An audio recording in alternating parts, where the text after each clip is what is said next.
Hey guys, it's your favorite Unc here. Go ahead and click that subscribe button below so you don't miss a single episode of Nightcap. That button right here. Come for the sports, stay for the stories. The big news of the week came out of the Falcons. They announced rookie Michael Penix Jr. will take over the starting quarterbacking job from Kirk Cousins. The number 8 pick in the NFL draft, Penix will make his debut as an NFL starter Sunday against the Giants in Atlanta. Raheem Moore said there was a football decision, and we're fully focused on preparing the team for Sunday night game against the Giants. Penix Jr. revealed he found out when he was getting Falcons that he was getting the Falcons starting gig while shopping at Costco for a hot dog. Do you like the move, Ocho? I love it. I love it, Unc. Even with them still having an opportunity, I think they need to make a change. They need to make a change, give that offensive spark, give that team a spark. I think it was smart by the coach to make the decision. I'm excited to see what Penix can do, obviously being somewhat of a dual threat quarterback as opposed to Kirk Cousins, who was somewhat stationary, and he has to play better. He knows he has to play better. The last 2 or 3 games, you can't play that kind of football. You just can't. You can't turn the ball over like that and put your team in harm's way and expect yourself to compete, let alone even have a chance at winning the game, playing the quarterback position that goddamn bad. Like, that was bad. I thought that he would keep the job, Ocho, for the simple fact there's still a game behind. But they're like, look, the Giants coming in, it's just as good a time as any. Right. Make that change. But think about it. Kirk Cousins is going to make $62 million this year. He's got another $38 million coming in next year. That's guaranteed. Yeah.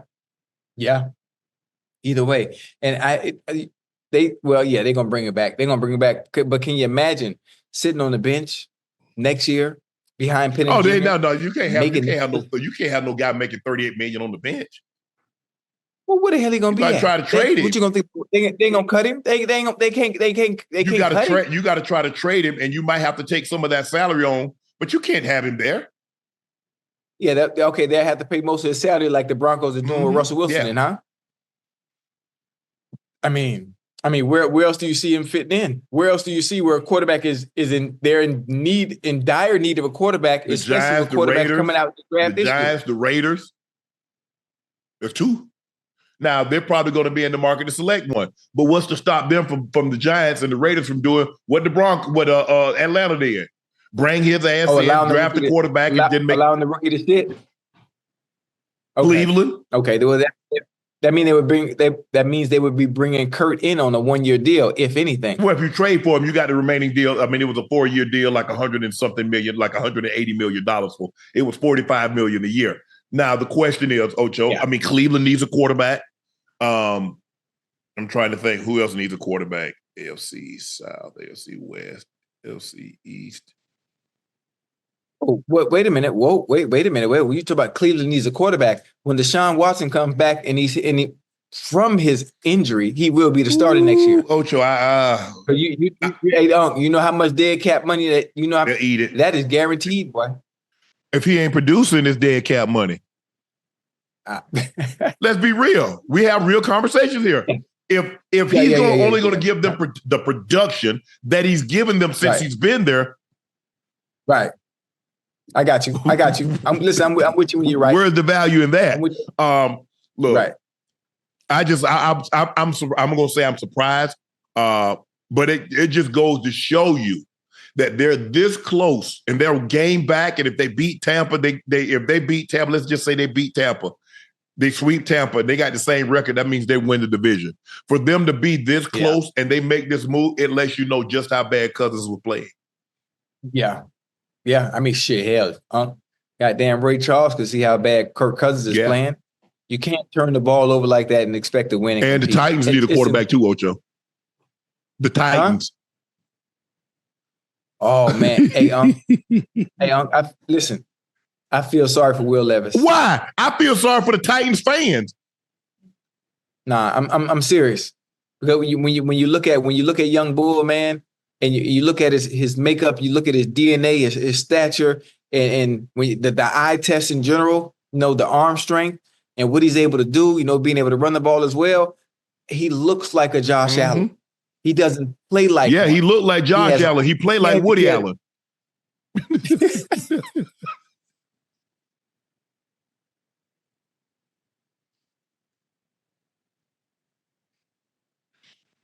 Man, oh boy, good and terrible.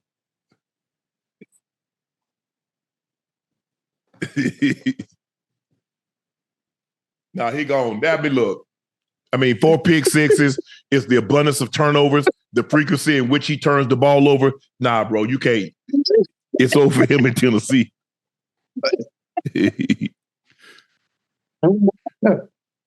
Hell no. Hey, who he play like? Woody, Steve, whoever, whatever Allen you want to take. What's the what was the one that had the TV show? Tim Allen. Hey, Home Tim Improvement. Oh, Teddy bear, so I got on my pajamas. I'm ready to go night, daddy. Oh man. Okay, you got me crying on that one. That was a good one. Damn. Oh hell no. So I'm taking you've been in favor of this move. Because you were saying like, hey, might as well go to Penix Jr.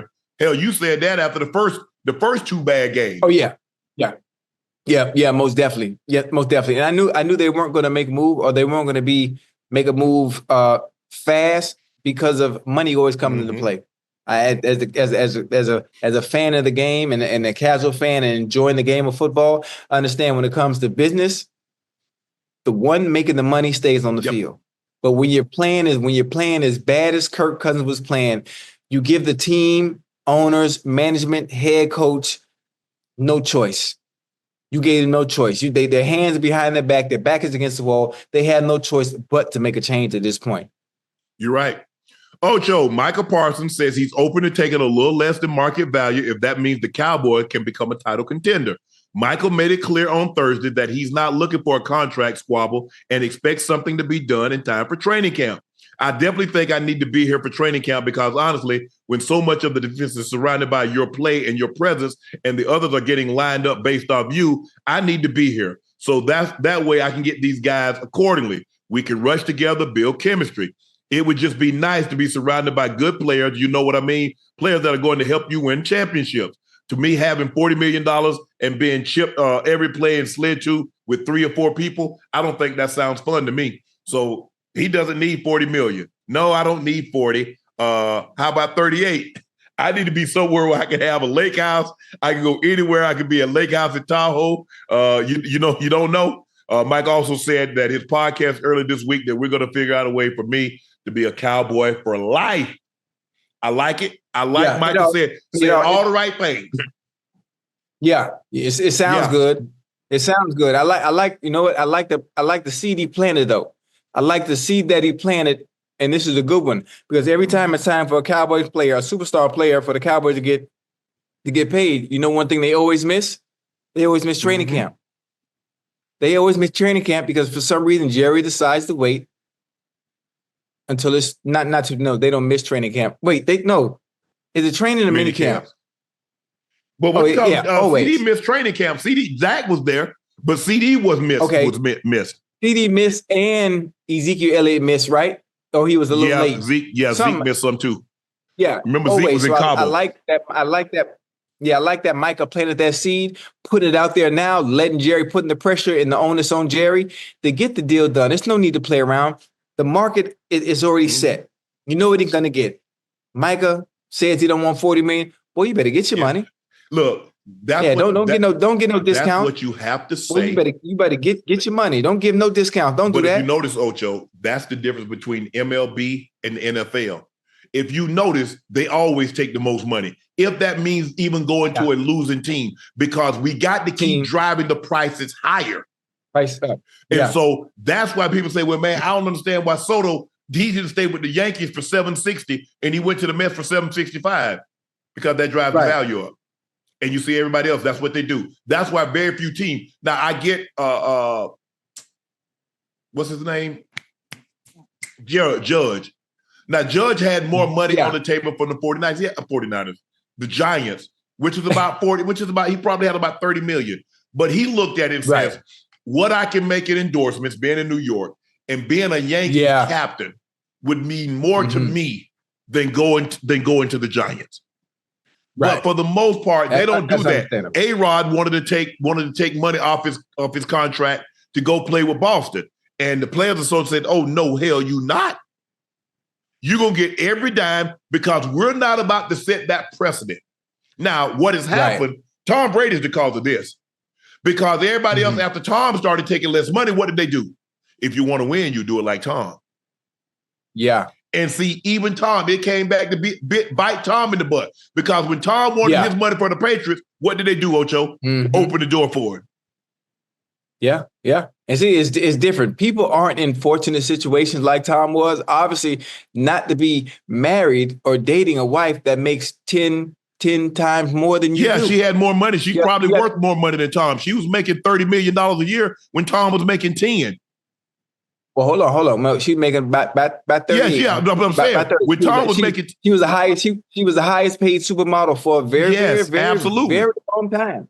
And so what happens is that he does that, and then everybody else expects you.